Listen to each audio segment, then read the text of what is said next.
Zeus made night from midday. Terror and wonder in ancient accounts of solar eclipses. For millennia, solar eclipses like the upcoming one over the United States, North America on April 8 have inspired awe, wonder, and fear. Here are some of the most intriguing accounts of solar eclipses from ancient Greece to the Mayan Empire. For millennia, solar eclipses have inspired awe, wonder, and fear. And after all, it's not often that twilight descends in the middle of the day, and just as we plan for and anticipate their occurrence, like the total solar eclipse that will be visible to millions of North Americans on April 8, ancient cultures across the world, from the Mayans to the ancient Greeks, developed their own mythologies and traditions around eclipses. So what did these people think when they saw the sun darkening during the day? On a surface level, people from ancient cultures knew exactly what they were looking at. Anybody who pays attention to the sky would be well aware that the moon is blocking the sun. Anthony Aveni, a professor of anthropology and astronomy at Colgate University in New York, told Live Science. But the significance of that event would have been very different to ancient peoples.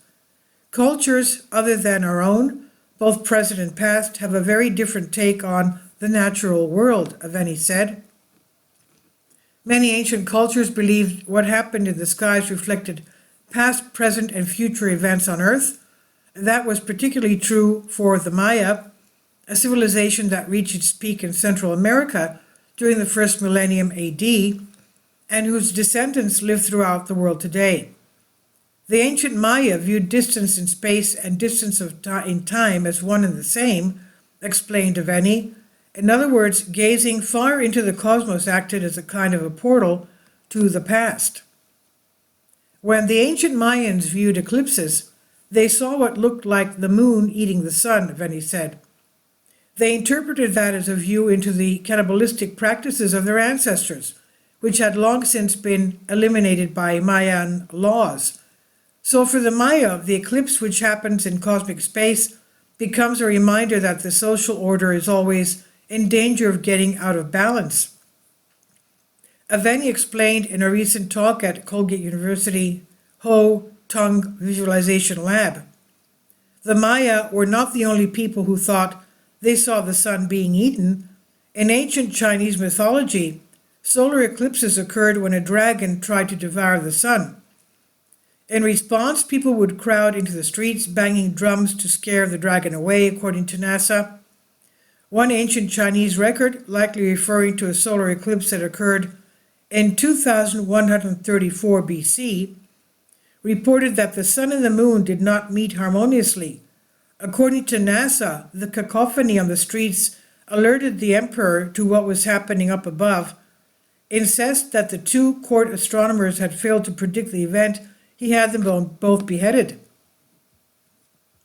For the ancient Greeks, eclipses were a sign of God's displeasure with humans. In retaliation, the sun would abandon Earth.